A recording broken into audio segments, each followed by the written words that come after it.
Shabbat Shalom. Baruch Hashem, estamos un poquito más de la mitad de Shabbat ya. Y agradecidos con el Todopoderoso por este Shabbat. Todo el Shabbat le doy gracias al Eterno porque nos ha permitido ser en esa semana, pues, Or Legoim, luz en medio de las naciones, y ratificar el convenio que Hashem estableció con nuestros antepasados en el monte Sinaí. Y eso es una gran bendición, que después de más de 3,000 años uno pueda seguir haciendo el mandato del Todopoderoso. Hacemos una oración. Padre de Abraham, de Isaac y de Jacob, Elohim Kadosh, nosotros te damos a ti todo el honor y todo el esplendor y te damos gracias, Padre amado. Este día de Shabbat, Padre amado, porque es el momento que tú nos renuevas, mi Rey. Es el momento, Padre amado, que tú también ministras de manera más especial a nuestras almas. Gracias, Padre, y gracias por este hermoso grupo que está aquí. Por todos y cada uno de los hermanos que nos están viendo a través de las redes sociales, Padre amado. Abba Kadosh, que seas tú el que hables, mi Rey. Que seas tú el que traigas toda corrección, Padre amado. Abba, queremos agradarte en todo lo que hacemos, mi Rey, y hacerlo de la manera correcta, Padre. Sabemos, Padre amado, que nos falta mucho por recorrer, pero así mismo, Padre, que podamos hacerlo con un paso firme y sólido. A tus pies colocamos todo esto a través de los méritos del que tiene todos los méritos, nuestro Santo Maestro, Ribi Hakadosh Yeshua HaMashiach. Amén y amén. All right, hermanos, vamos a comenzar la segunda parte de la liturgia, los rezos, la amidad. Y voy a hacer una pequeña recapitulación de lo que habíamos tocado en la clase del Shabbat pasado. Antes que nada, quiero decir que el próximo Shabbat, pues no tenemos clases de esta a las 3. Estamos en el seminario del templo. Así que será para la próxima semana de arriba donde estemos ya terminando la discusión y la explicación de la amidad. Ya esa sería la tercera clase. Y la cuarta clase, vamos entonces al laboratorio. Vamos a la práctica.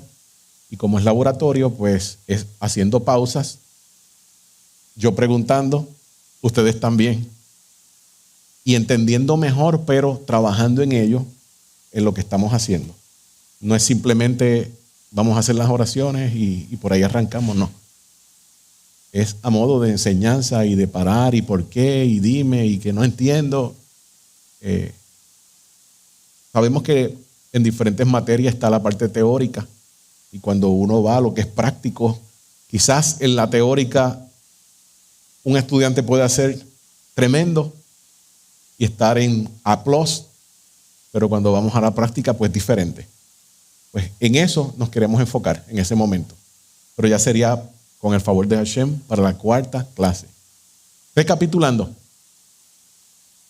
la liturgia que nosotros hemos heredado hoy en día, y cuando digo hemos heredado, estamos hablando desde el punto de vista del mundo de los anusim, los forzados a convertirse al cristianismo y a la religión cristiana per se.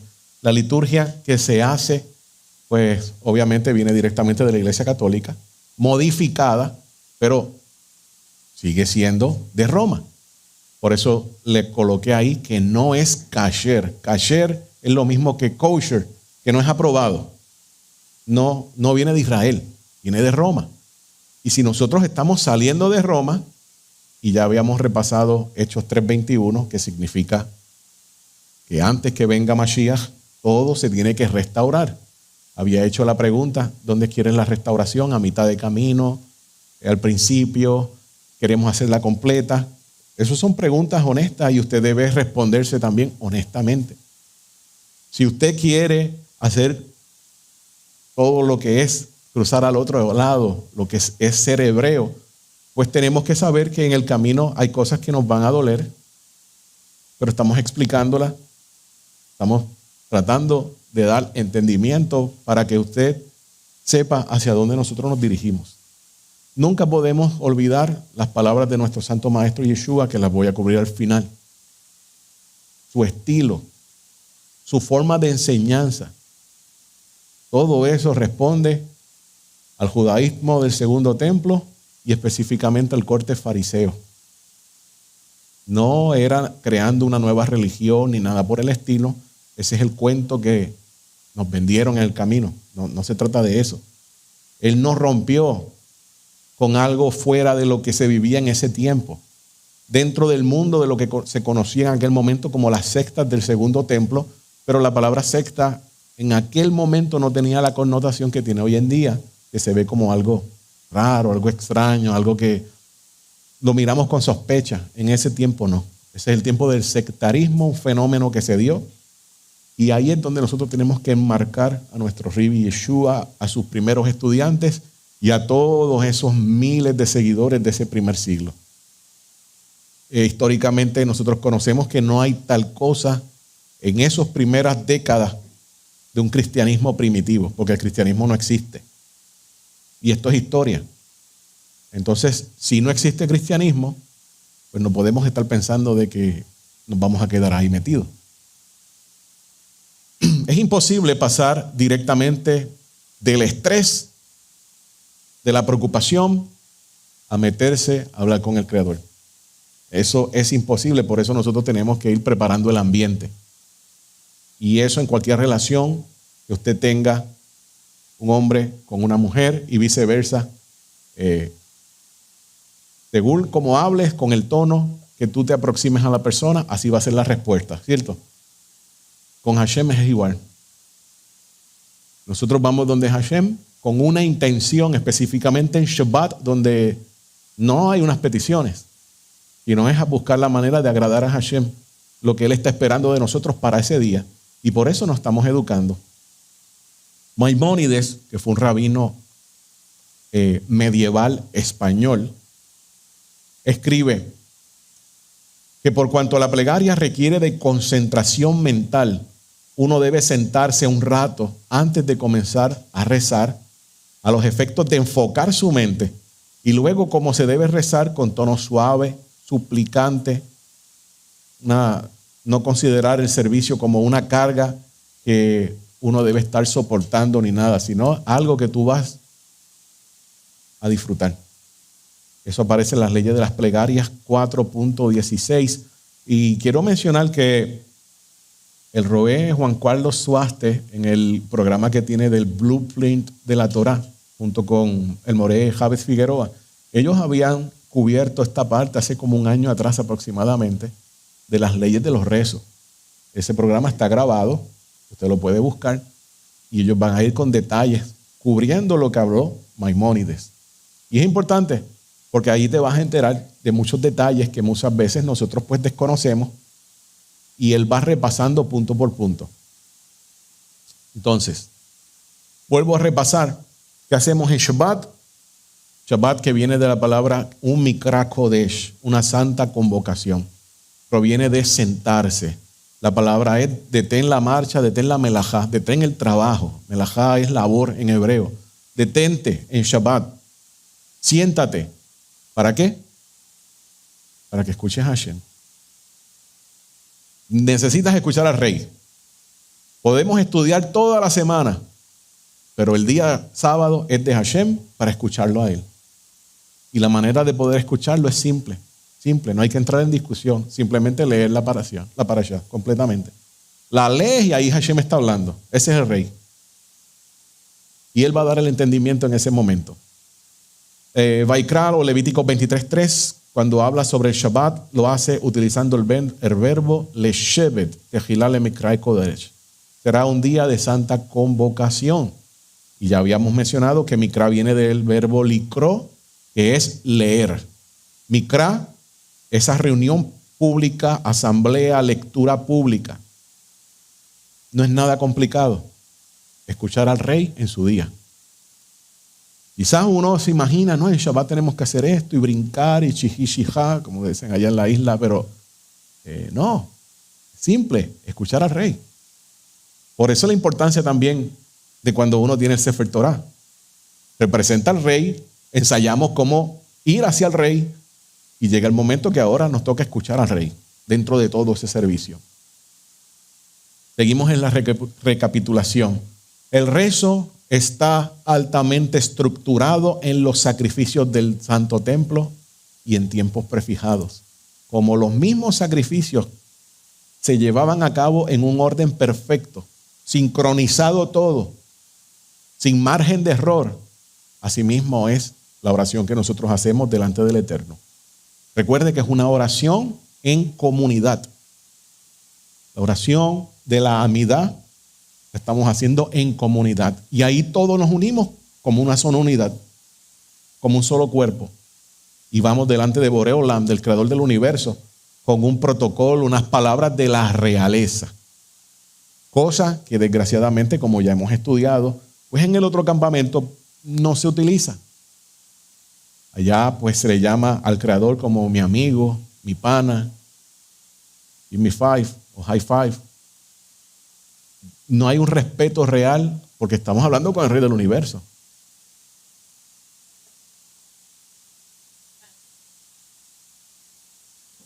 Perdón por interrumpir, la oración se hace en comunidad, pero la puede hacer uno cuando cuando uno está solo en casa.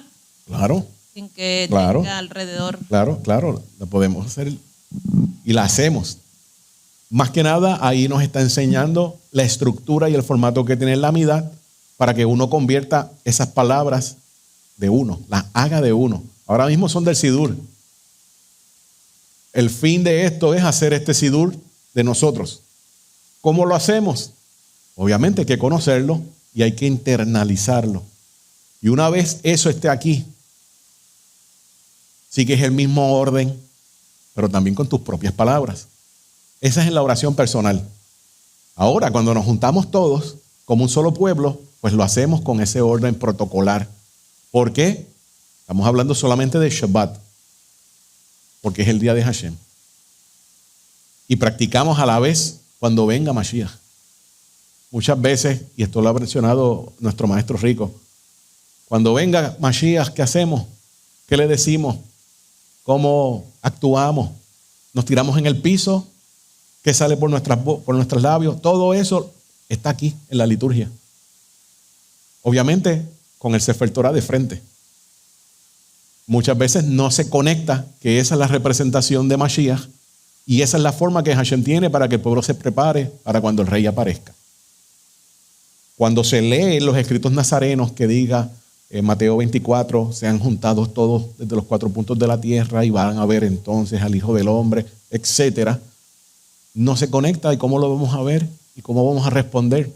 Todo eso está aquí. O cuántas veces decimos Selah en el servicio. Y todo el mundo va, Ushen, que voma jutó, leolam baed. Esa es la forma también de recibir a Mashiach. Y ahora nos inclinamos, pero realmente es todo el mundo en el piso postrado completamente. Eso es un ensayo que estamos haciendo para cuando llegue ese momento. Entonces, restauración de todas las cosas, ya lo mencioné, vuelvo a recalcarlo, léanlo, Hechos 3:21, el que está hablando es Kefa o Pedro. Imitar a nuestro Rabbi Yeshua, ¿cierto? Objetivo, imitar a nuestro Rabbi Yeshua. ¿Cómo era él? El rabino Shaul de Tarso nos da la clave. Y ya esto lo he mencionado varias veces. El rabino Shaul de Tarso dice, porque yo soy fariseo, hijo de fariseo, y en cuanto a la ley, fariseo. Y después él define, es la línea más estricta de nuestra religión. Los que han leído Hechos, él lo menciona a sí mismo, es la más estricta. Y a la misma vez él enfatiza, imítenme a mí porque yo imito a Mashiach. Lean entre líneas que está diciendo. ¿Usted cree que si el rabino Shaul de Tarso no está imitando a Yeshua, él se va a mantener como fariseo? Él se va a mantener fuera entonces de ese movimiento y bajo la interpretación que el fariseísmo es midrashica, por si acaso, y conecta la ley oral. Se va a atrever a decir que lo imiten a él porque le imita a Mashiach, si Mashiach no fuera entonces de otra forma. Cuando nosotros comenzamos a entender todos estos puntos, nos vamos a dar cuenta El Rabbi Yeshua y su grupo originario era uno bien centrado en la Torá y bien riguroso. Algunas versiones lo interpretan como un movimiento hasídico en aquel momento. No estoy hablando del hasidismo de hoy en día, aunque preserva algo, pero no estoy hablando de vestirse blanco y negro. No se asusten, no es eso. En lo que es un hasid, una persona piadosa, temerosa y que va a vivir un estilo de vida bien apegado a la Torah. Así era el grupo de nuestro Rabbi Yeshua. Los del camino originario. Entonces, la forma que tenemos de él va a cambiar. No lo vean como que él era un rabino liberal o del reformismo. No, era uno bien apegado al pueblo. Y como dice nuevamente Saúl de Tarso, yo no he hecho nada en contra de la tradición de nuestro pueblo. Entonces, hermano, ponga todo eso, conéctelo en práctica, pídale a Hashem que le renueve la mente. Todos los días yo lo hago para nosotros poder entender cada día mejor quién era nuestro Santo Maestro Yeshua. Que el fin de seguirlo a él es buscarla, imitarlo. Estar pegado, hablar como él lo hacía. Responder como él lo hacía. Continuamos. Ahora sí, vamos al tema de hoy. Hasta el momento nos estamos entendiendo. Sí. No es nada complicado. Plegaria y sacrificio. La conexión entre lo que es la plegaria, la oración, el sacrificio. Estoy hablando ahora del sacrificio del templo. Estoy hablando de lo estricto que era ese sacrificio, la rigurosidad y no hay un margen para fallar. Ese sacrificio que se deja de hacer, obviamente, después de la destrucción del templo, se va a entrelazar con la oración. Y la oración va a fusionarse y a tomar el mismo patrón de rigurosidad como lo era el sacrificio. Eso es cuando estamos hablando de lo que es un rezo comunitario. Entonces, ¿qué se está buscando? La Avodah Shebalev, el trabajo del corazón, el sacrificio del corazón. Vas a tener una lucha, no te lo voy a negar, porque el estuche que nosotros estamos viviendo, cuando digo nosotros, me refiero a nuestra alma. Ese somos nosotros. ¿Quién es usted hoy en día? Es su alma que está hablando. El estuche es el cuerpo que está tratando de dirigir a su alma. Pero Hashem está buscando que el alma dirija al cuerpo, al estuche. El estuche, el cuerpo te va a decir, no hagas eso. Eso es tedioso. Eso es lo mismo de siempre. El alma está diciendo, quédate aquí, aliméntame. Y esas son las dos luchas que estás teniendo. Ese es el famoso aguijón que tenía también el Rab Shaul o Pablo, que te hace hacer unas cosas que tú no quieres hacer. Todo va a depender a quién tú alimentes. Si alimentas al alma, el alma tiene el dominio del cuerpo. Si alimentas al cuerpo, o en el argot del otro campamento, la carne, ella te va a dominar a ti. Tenemos pasiones, tenemos todo lo que es sentimiento aquí, en este estuche. El alma lo va viendo diferente. Buscando ahora hacer el corbán a Hashem, el sacrificio de Hashem. ¿Qué es entonces el sacrificio? Bueno, ese sacrificio, vuelvo y recalco, es esa rigurosidad que te vas acercando delante del Eterno y lo estás buscando hacer perfecto. Ahora no tenemos una ofrenda animal porque no hay un templo y ahora con nuestra boca, con lo que sale de nuestros labios, es esa ofrenda o ese sacrificio. Corbán realmente significa aproximarse o acercarse a Hashem. Esa es la palabra más correcta para un sacrificio. En hebreo, corbán. Que te acerque lo más posible a Hashem, lo más íntimamente a Hashem. Como aparece en la ilustración de lo que se ponía en el altar. Recuerde que el altar simboliza esa autoridad de Hashem. El altar ese que está ahí se le llamaba el Ariel. El Ariel, que es el león. Sí, es león. Y la comida se le está poniendo al león de la tribu de Judá. Las brasas están devorando toda la carne, así se estaba alimentando el león, esa es la ilustración antigua. Y ahora, como no existe tal altar, todo lo hacemos por la oración, por el rezo. El Ariel, león. Le dicen Ariel o Arie. Nada que ver con lo griego de Aries. No, estamos hablando de Ariel. Había un altar. No, adentro hay otro altar. Pero ahora mismo estamos hablando del altar de donde se ponían las carnes, que es el de afuera. El de adentro es con el incienso. Es diferente. Solo había. Sí, en el altar exterior. Bien, plegaria y sacrificio. Diferencia entre la plegaria como pedido, la plegaria como un sacrificio, va a radicar en lo que uno está procurando, en lo que uno está buscando, en lo que estás dándole al Todopoderoso. Le estás dando algo al Todopoderoso que ya le pertenece al Eterno, pero Él está esperando que tú se lo entregues a Él. Todo le pertenece a Hashem. Una parte se nos da y nosotros tenemos que ser recíprocos y entregársela al Eterno para atrás. Él está esperando que te acerques de manera íntima. La cosa es que poder acercarse del Eterno requiere conocer qué pasos vamos a dar, qué lenguaje vamos a utilizar. Y vuelvo y repaso, porque nuestro maestro rico, él ha mencionado muchas veces, lo que dije al principio, la forma de uno hablarle.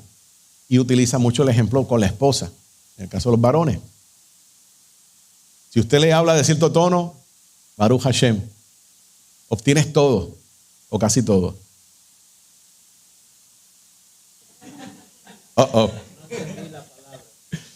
Si le habla a su esposa, su amada esposa, de cierto tono, obtienes todo. Sí. También, si usas otro tono diferente, pues no tienes nada. No, pero estamos hablando. Vamos a cambiar el tema. Esa es otra conversación. Para eso no se pierdan próxima clase. Consejería matrimonial. No, es broma. Es broma, pastor, es broma. Ok. Entonces, cuando nosotros comenzamos la plegaria haciendo una travesía de retorno al Creador, a la fuente de la vida, el que es el dueño de todo. Recuerde que Hashem todo lo sabe, no lo puedes engañar, no lo puedes manipular. A Hashem no le puedes esconder nada. Nada. Como dice, creo que es Salomón o David, si huyo, ¿a dónde voy a ir? Voy al campo, allí tú estás. Estoy en el mar, allí tú estás. Debajo del mar, allí tú estás. El corazón es igual. El corazón dividido en muchas áreas. Nada lo podemos ocultar. Hashem lo ve todo. Y obviamente Él está esperando que uno sea sincero y a sí mismo se abra completo para ir delante de Él. Entonces, hay algo que nosotros vamos a encontrar en el Sidur, que vuelvo y recalco, si no lo tiene, es tiempo de adquirirlo. La historia ha dejado también su marca en el Sidur, no solamente en este, sino en toda la variedad que hay. Hay pasajes que indican los comentarios que nacieron como secuelas de una tragedia o una salvación milagrosa. Cuando estamos en Shabbat y estamos hablando, rezando, debo decir, que Hashem nos liberó del cruce del Mar Rojo.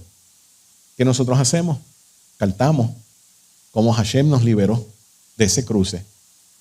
Eso es una vivencia de nuestros antepasados. Y lo hacemos a modo de canción. Cuando llegamos a ciertos puntos específicamente, que los voy a mencionar ya mismo, se va poniendo interesante porque toman puntos dogmáticos, como la guerra que había entre los fariseos y los saduceos. Los saduceos no creían en ángeles y demonios ni en la vida después de la muerte, pero los fariseos sí. ¿Cuántos creen aquí que hay ángeles, hay demonios y hay vida después de la muerte? Sí, quiero ver sus manos. Todos ustedes son fariseos. Porque eso es un postulado del fariseísmo. Y eso está plasmado en el Sidur y en la oración, para reafirmar la postura. Entonces, en este Sidur en específico, el Koren incluye unas plegarias para días especiales, como Yom Yerushalayim, el día de Jerusalén, cuando se instituyó el Estado de Israel en el 1948, la victoria de la Guerra de los 6 días en el 67, se desarrollaron diferentes oraciones a modo de agradecimiento y las pusieron en este Sidur. Quizás alguno piense, pero es que eso es muy judío. Sí, nuestro pueblo, el pueblo de nuestro Mesías, a donde nosotros vamos a ir a morar. Entonces, vaya quitando el amor, no quite el amor a su país de origen, pero ese es el lugar donde Hashem le permitió vivir y nacer. Pero usted, si es Israel, usted no pertenece allá. Usted no pertenece a Chile, Argentina, Colombia, México, Puerto Rico. Si usted es Israel, pertenece allá, al Medio Oriente. Y eso está reforzado aquí en las oraciones del Sidur. Su identidad. Y es importante captarla. Porque todo lo que aparece en la Torá es para Israel, ¿cierto? Aparece para Israel. Tenemos una Jerusalén en el futuro que baja del cielo con 12 puertas para las 12 tribus de Israel. Y no hay una número 13 para los gentiles. Para Israel. Entonces usted debe verse como Israel. Las promesas, como dice Rab Shaul en Romanos 11, porque de ellos son las promesas y los pactos, las promulgaciones, pues le pertenece a Israel. Pues vamos a ir cambiando, a vernos siempre como Israel. Entonces, seguimos reviviendo la historia. En una de las transiciones más fascinantes de este rezo, al pasar de la meditación individual a la oración pública, recordamos 3 momentos épicos de la formación nacional. ¿Por qué es importante, vuelvo y recalco, la formación nacional? Porque uno de los discípulos de nuestro Santo Maestro Yeshua, en Carta de los Hechos, capítulo 1, capítulo 2, antes de que nuestro Rabbi Yeshua ascienda al cielo, le dice, ¿vas a restaurar el reino de Israel ahora? Y él le dice, a ustedes no les toca saber eso. O sea, esa pregunta es de índole nacionalista. ¿Vas a restaurar todas las tribus ahora? ¿Y qué implica restaurar todas las tribus? ¿Nos vamos a levantar en contra de Roma a la guerra? Es una pregunta de índole mesiánico. Los discípulos de Yeshua eran bien nacionalistas. Y eso muchas veces no lo captamos. Cuando el rey David reunió al pueblo para encomendarle la construcción del templo, cuando Ezra convocó a una asamblea nacional para renovar el pacto tras retornar del exilio babilónico, y cuando Moshe guió a los hijos de Israel a través del Mar Rojo. Todo eso está implícito en lo que es el Sidur. ¿Han visto los 3 pasos que damos para atrás y los 3 pasos que vamos para adelante? Eso es cuando estamos justamente antes de entrar delante del Creador. Cuando vamos a entrar en otra dimensión, en un espacio que le pertenece a Hashem, es sagrado. Va a haber una práctica. Nos vamos a quitar los zapatos. ¿Usted recuerda cuando en esta parashá el ángel de Hashem llama a Moshe y le dice, quítate las sandalias porque estás... ¿Dónde estás? Estás en un espacio sagrado. ¿Por qué en el templo ocurría lo mismo? ¿Y por qué muchos de nosotros cuando rezamos nos quitamos los zapatos también? De la misma forma estamos entrando en un espacio que no es de nosotros. Y cuando hacemos eso, lo vamos a entender mejor. Padre, estamos en un lugar que no nos pertenece.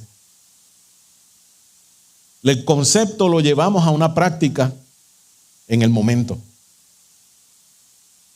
Y eso va a ocurrir cuando estamos orando y de momento agarramos los dos tzitzit del talit y lo apretamos, le llevamos el corazón, lo que significa el tzitzit, el fleco, llevándole el corazón, el recordatorio constante. Es importante, hermanos, que vea todo esto. Entonces, hermana,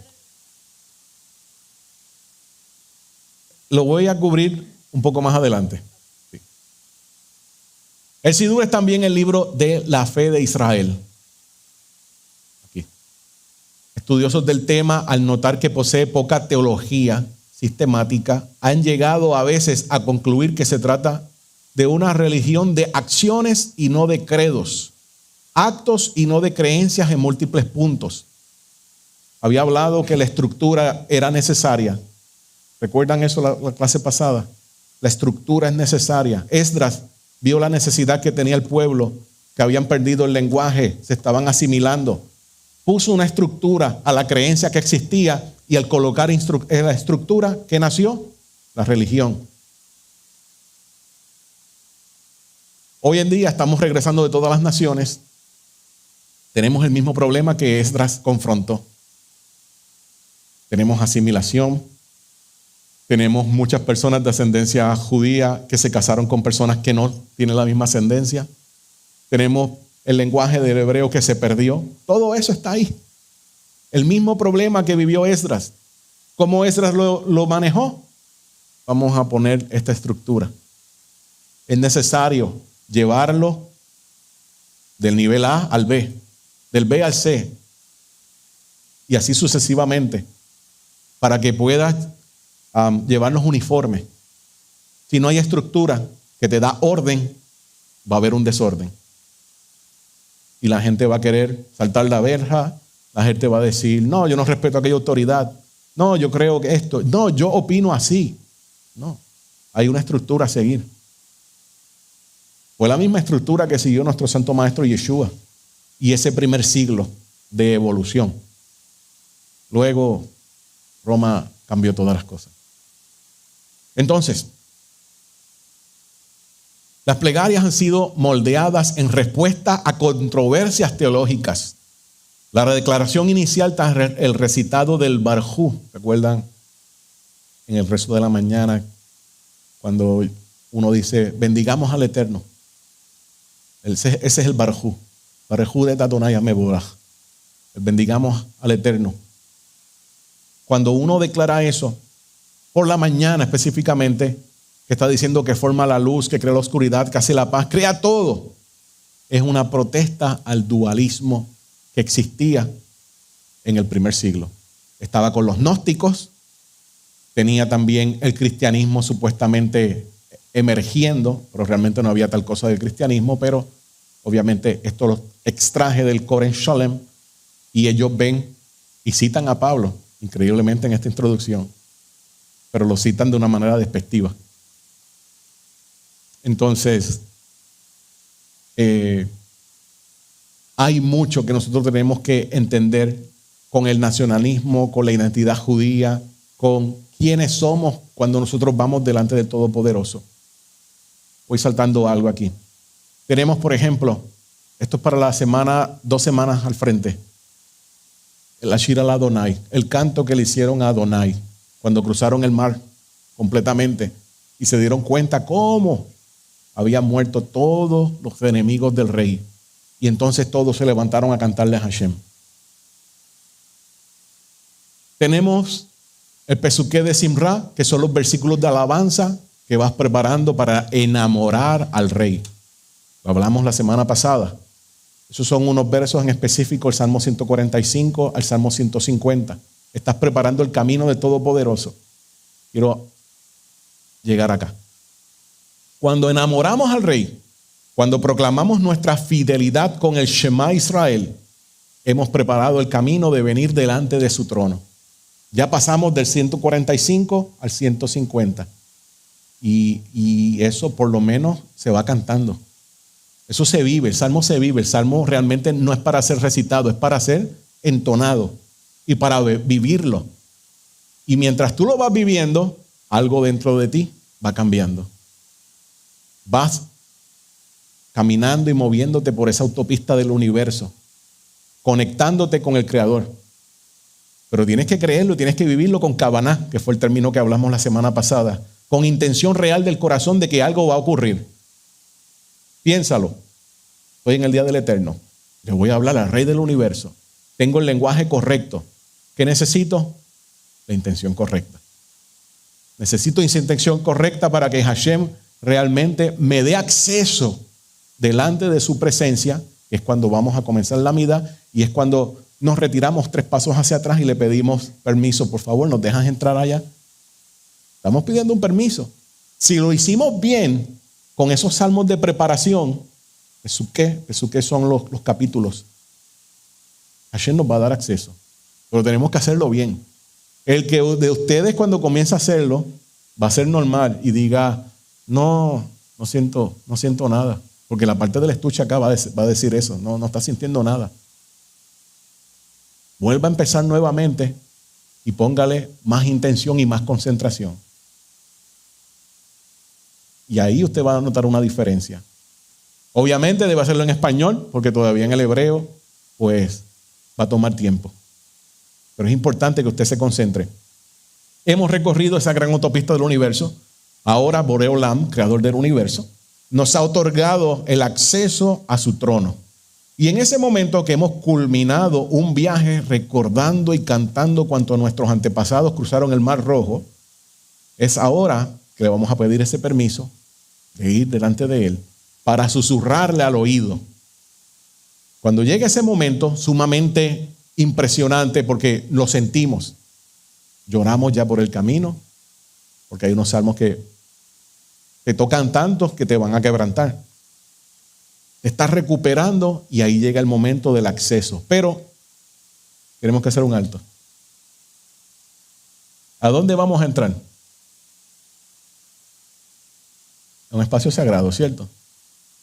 Y a un espacio sagrado, como lo era en el templo, todo el mundo que iba en el templo, antes de entrar, tenía que darse un bañito, tenía que hacer una inmersión. Hombre, mujer, niño, tenían que estar cubiertos, siempre, porque el espacio no te pertenece a ti, el espacio es de Hashem, y ahí es que necesitas cubrirte. Recuerden cuando el ángel llama a Moshe, Moshe, Hineni, quítate las sandalias ¿y qué dice? Y Moshe te cubrió. Los que leyeron la parasha esta semana, dice, y Moshe se cubrió. ¿Por qué se cubrió Moshe? Se cubrió. Los que leyeron la parasha lo dice. Sí, tenía temor, pero entró en un espacio que no era de él. De ahí es que nosotros entendemos que también nos tenemos que cubrir. Es bien importante eso. Micrófono, por favor.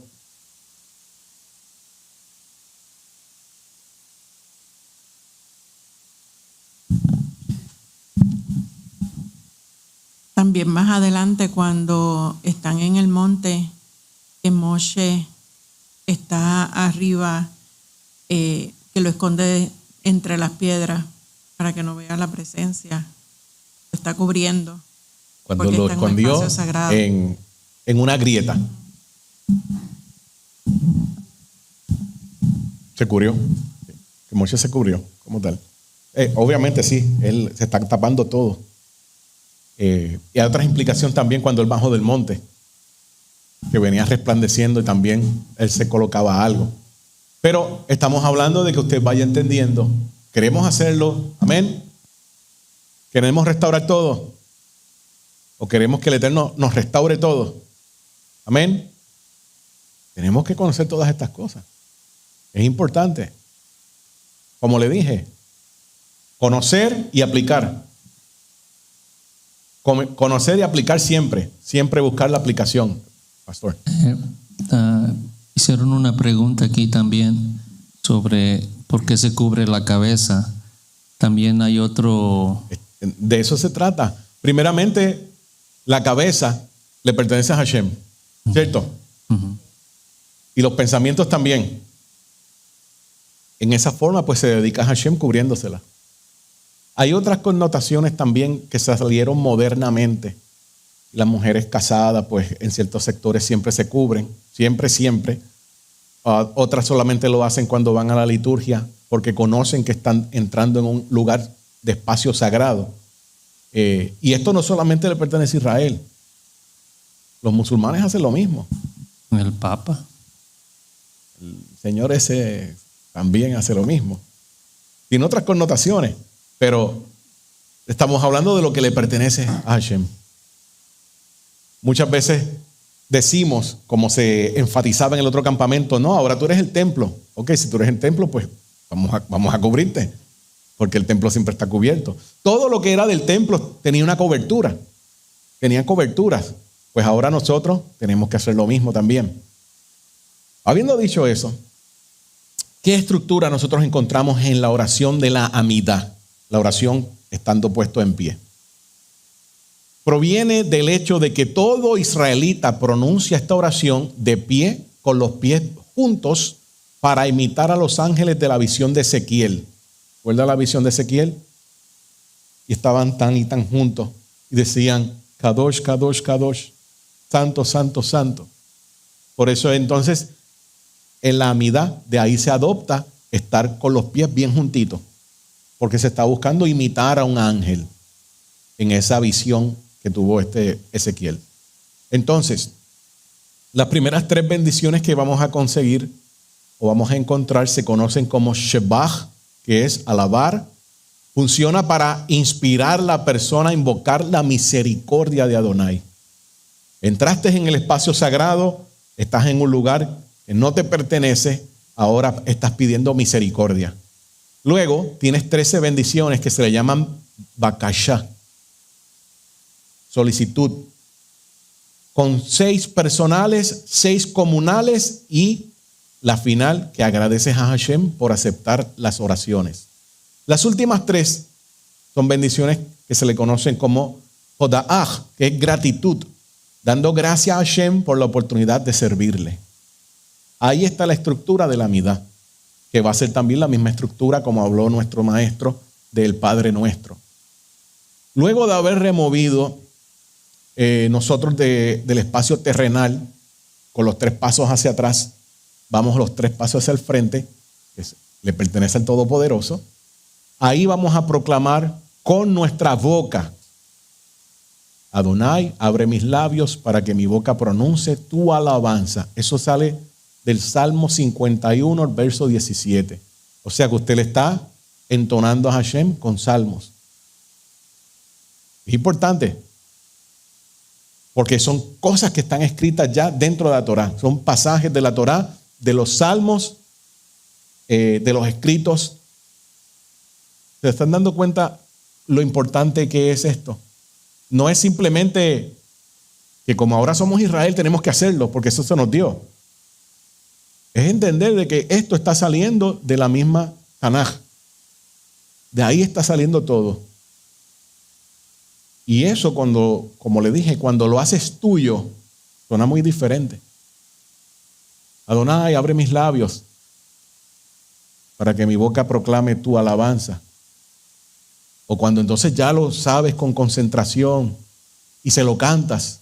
Adonai sefatai tiftach yagi tejilateja.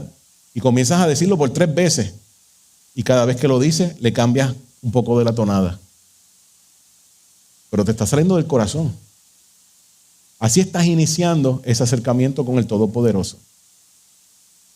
Vuelvo y recalco Salmo 51, 17. Abot. Abot significa los padres, nuestros patriarcas. El mérito de Abraham, de Isaac, de Jacob. Estas son las 3 personas principales con que Hashem hace el pacto. Le ratifica el pacto a Isaac que hizo con Abraham y luego se lo hace con Israel, con Jacob. ¿Por qué es esto, hermanos míos? Porque Hashem es un Elohim de pacto. Todo lo juró por su nombre santo. Todas las promesas que a él no se le olvida, aunque el hombre se nos olvide. Esto es importante porque le estamos trayendo a Hashem a colación. Acuérdate lo que hiciste con Abraham y lo que le dijiste a él, lo que le dijiste a Isaac, lo que le dijiste a Jacob. Acuérdate de todas esas cosas. Nosotros no tenemos los méritos suficientes cuando nos comparamos o tratamos de hacerlo con Abraham, Isaac y Jacob. Pero estas personas sí. Cuando nosotros le presentamos todo esto a Hashem, Hashem va a decir, yo lo juré por mi nombre santo. Así que le estamos llamando la atención para que Hashem incline su oído a nosotros y preste atención de lo que nosotros queremos decirle a él. ¿Vieron la estructura real? Cuando digo real, que le pertenece a la realeza. No es simplemente, bueno, aquí estoy.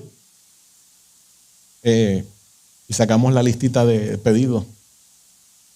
Y tengo 7 puntos aquí que quiero traerte. Él no funciona así. Es el rey del universo, imagínense. Ya él sabe lo que le vamos a decir. Antes que salga por la boca, ya él lo conoce todo. Como él lo conoce todo, pues vamos a comportarnos como se supone. Geburot. Geburot significa poder, poder de Elohim. Adonai, tú eres eternamente poderoso. Tú revives a los muertos. Sostienes el gran poder de salvación. Sostienes con benevolencia a todos los seres vivos. Revives a los muertos con gran misericordia. Da soporte a quienes se caen. Cura a los enfermos, libera a los prisioneros. Cumple sus promesas con quienes yacen en la tierra. Quiero analizar esta oración. En esta oración nosotros le estamos cantando, proclamando que aunque nosotros muramos, Él nos va a levantar. Que aunque nuestros antepasados murieron, como dice ahí, quienes yacen en la tierra, ellos están esperando la resurrección del tiempo final. Y esa promesa está ahí. ¿Qué nosotros estamos haciendo? Recalcando cuál es nuestra convicción, qué es lo que nosotros hemos creído. Tenemos la promesa de la Geulá, de la redención, que se nos dio por haber creído en nuestro Santo Maestro Yeshua, en que Hashem lo levantó entre los muertos. Y Él es el emisario de Hashem. Ya tenemos la promesa. ¿Cuándo se lleva a cabo todo este cumplimiento? Bueno, cuando regrese Mashiach. Pero es una promesa que está ahí, que no importa que las naciones tramen, que los gobiernos se encarguen de hacer algo para eliminar cierta cantidad de la población mundial, la promesa es que Hashem nos va a levantar y nos va a devolver la vida. Y ahora es una vida eterna, ahora es una vida que nadie nos puede destruir. El Rabbi Yeshua dice, procuren temer por el que puede quitar la vida, pero es el alma. Témanle al que pueda cortar el alma. No la vida de acá del ser humano, estoy parafraseando. Porque sabemos que hay la oportunidad de seguir viviendo más adelante. Obviamente si seguimos las instrucciones de Hashem. Todo eso está escondido detrás de esta oración. Y estamos solamente entrando en lo que es la amidad. La amidad, cuando nosotros la conocemos, ya es corta. La amidad, si apretas el paso, la amidad per se, en 10 minutos la cruzas completa. 10 minutos con intención. Pero no la queremos hacer por hacerla. Queremos hacerla porque estamos susurrándole a Hashem a su oído. Tenemos la santificación. Y en esta sección de la santificación se extrae de Isaías 6, de Ezequiel 3 y del Salmo 146. La santificación. Y ahí hacemos unas preguntas, vamos delante del Creador. El que está dirigiendo la liturgia hace una proclamación, la congregación le contesta. Y comenzamos a leer esa parte en Ezequiel donde dice que los ángeles cantan o dicen, Santo, Santo, Santo, Adonai de los ejércitos, el creador de todo el universo. Tenemos que vernos en ese momento como esos ángeles que están delante del Todopoderoso. Esa es la intención que está buscando el Creador. Todo esto, vuelvo y recalco, lo estamos haciendo mientras estamos ya cruzando para sacar el Sefer de la Torá, que representa al rey, para escuchar al rey. Le agradamos al rey a tal forma que el rey se levantó de su trono y salió a ver a su pueblo. ¿Dónde lo vemos eso? Cuando tenemos el Sefer Torá, que se abre el arca, donde se coloca la Torá. Entonces se saca el arca de ahí y se da un paseo por la congregación. Ahí es que se entiende que el rey salió de su trono, se levantó, paseó por en medio de su pueblo, regresa, se abre, se descubre y se comienzan a leer las palabras del rey. El rey les habla al pueblo. Todo eso fue luego de haber hecho esta preparación. Sí. Eso es lo que representa. Eso es lo que representa, que el rey se levantó. ¿Pero por qué se levantó? ¿Qué provocó que el rey se levantara de su trono? El clamor del pueblo en la oración de la Amida. Porque todo el pueblo estaba juntito, haciendo la misma oración, siguiendo el mismo protocolo. Y llegó el punto que terminamos la oración y el rey se plació. ¿Y qué hace el rey? Ahora se levanta de su asiento y ahí es que se saca la Torá. Y ahí comienza entonces a pasearse la Torá, pero realmente lo que significa eso es que el rey está caminando por en medio de todo el mundo y es por eso que todo el mundo se voltea hacia el rey y nadie le da la espalda. Es en esa representación de la Torá. Y donde quiera que se mueve la Torá o el rey, todo el mundo sigue con su mirada. Ahí nadie le está hablando a su compañero. Los celulares no se usan para nada. Y todo el mundo está siguiendo al rey. Y una vez que el rey dio la vuelta completa, que todo el mundo está enfocado en qué va a decir el rey, se levanta el rey y todo el mundo señala, diciendo, esa es la Torá que salió del monte Sinaí. Se abre y el rey comienza a hablar y a darle instrucción. Esa es la lectura. Ese es el ensayo. Y eso es lo que nosotros queremos hacer y queremos movernos. No sé cuántos de ustedes se quieren mover en esa dirección, pero yo me quiero mover en esa dirección. Eso es parte de restaurar lo que hace el pueblo de Israel. ¿Por qué se señala con el dedo meñique? Hay varias tradiciones. Unos lo señalan con este, otros lo señalan con este. Lo que escuché en un pasado hacia este era que uno era tan pequeño e insignificante que usaba el más pequeño. Esa fue la explicación. Hasta el momento todavía no he encontrado otra, pero es probable que haya otra. Ahí está enrollado el fleco, que representa también las instrucciones del Creador. En el templo se hacía esto de sacar el rollo de la Torá entre el pueblo. Bueno, cuando existía el templo, perdón. No sabría decirle. Gran pregunta. Preguntas, comentarios, dudas, lagunas. Varias preguntas, pero al final, le estoy diciendo que al final del estudio las presentamos. Lo que nos quedan son 8 minutos. Ok. Así bueno. que yo creo que es el momento adecuado. Ok. Yo tengo una pregunta. Si los saduceos no creían en la resurrección, ¿es necesario haber creído en la resurrección para resucitar? ¿Aun cuando obedecían los mandamientos? No entendí la pregunta. Los saduceos no creían en la resurrección. No creen en la resurrección. ¿Es necesario que se crea en la resurrección para resucitar? Bueno, pero imagínense. Primeramente, los saduceos entendían de que como no había resurrección, había que gozarlo todo en esta vida. ¿Obedecían los mandamientos? Sí, yo estoy seguro que había quien obedecía los mandamientos, como que estaban los otros que tampoco obedecían los mandamientos. Sí, pero tenían diferentes credos. Usaban la Torá como... Usaban la Torá, no creían en la Torá oral. Pero usaban la Torá de Moisés. Claro que sí. Están los mandamientos. Claro que sí. Y ahí fue donde nosotros también podemos encontrar el caso de Pablo, que fue acusado por unos saduceos en específico. Habían fariseos, pero cuando Pablo se dio cuenta que hay saduceos y hay fariseos que me están acusando. Astutamente dijo, te me está acusando por la resurrección en el tiempo final. Automáticamente todos los fariseos se fueron a su lado. ¿Cómo se puede creer en algo que no se tiene una convicción? Hashem va a juzgar en el último tiempo. Y ahí ellos se van a dar cuenta. La otra pregunta es, ¿desde cuándo empieza el uso de la kippah? El uso de la kippah nace dentro del templo. Dentro del templo con los kohanim, con los sacerdotes. Siempre tenían que estar ellos cubiertos en todo tiempo porque están en un espacio sagrado que no le pertenece a ellos. Así que debajo del turbante ellos se colocaban la kippah. Había mucho viento en esa zona y pudiera ser que en un movimiento que hicieran el turbante se le cayera.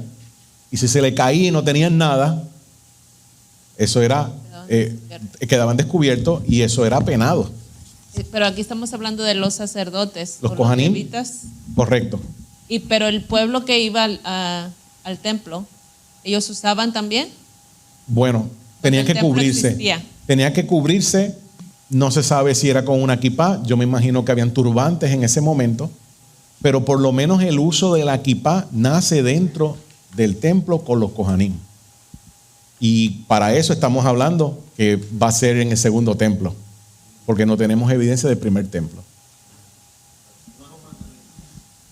No es un mandamiento. No. Pero es reconocer que el espacio donde estás no te pertenece. Como el quitarse las sandalias. Como el quitarse las sandalias. Por eso es que hoy en día usamos gorras, sombreros, diferentes. Yo en lo personal me pongo siempre mi kippah y encima me pongo una gorrita. Pero cobertura es algo que te pongas en la cabeza. Esa fue la pregunta que presentaron. ¿Es un mandamiento taparse la cabeza con la kippah? No lo es, pero es una tradición. Sí, buena. Bueno, hay que entender que por colocarse una kippah, son millones los que han muerto. Yeah. Porque te estás identificando con el pueblo. Adicional, le estás diciendo a todo el mundo que el dueño de tu cabeza es Hashem. Correcto. El dueño del que te está dirigiendo es Hashem. Yeah. Si el Ribi Yeshua utilizaba o no kippah, yo no sé.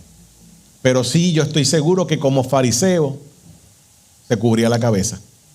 ¿Cómo lo hacía? No sé, un turbante, algo. La próxima pregunta, hermana Elizabeth. Explique los 3 pasos hacia enfrente y 3 pasos hacia atrás cuando se están haciendo las oraciones. Okay. ¿Significa estamos entrando en un espacio sagrado? Nos estamos retirando del espacio profano, del espacio regular, pidiéndole permiso al Creador para ingresar en esa área sagrada. Cuando vamos hacia el frente, entonces entendemos que Hashem nos dio el acceso, la luz verde, para entrar en ese espacio sagrado. Ahí son los 3 pasos para adelante, para atrás y luego para adelante. Segunda pregunta, el hermano quiere que si puede explicar las esferas, por favor. Yo no hablé de las esferas aquí hoy. No las hablo. No, yo mencioné solamente espacio sagrado. Oh, ok. Que es el de ahí, ¿verdad? Espacio sagrado. Esta que está aquí, espacio sagrado, sí. Okay. Para hablar de las esferas, pues entonces tendríamos que estar tocando otras clases. Yo creo que él se refiere a espacio sagrado ahí. El espacio sagrado que está conectado directamente con el templo. El templo es un espacio sagrado. Entonces tengo al hermano con una pregunta y a la hermana también.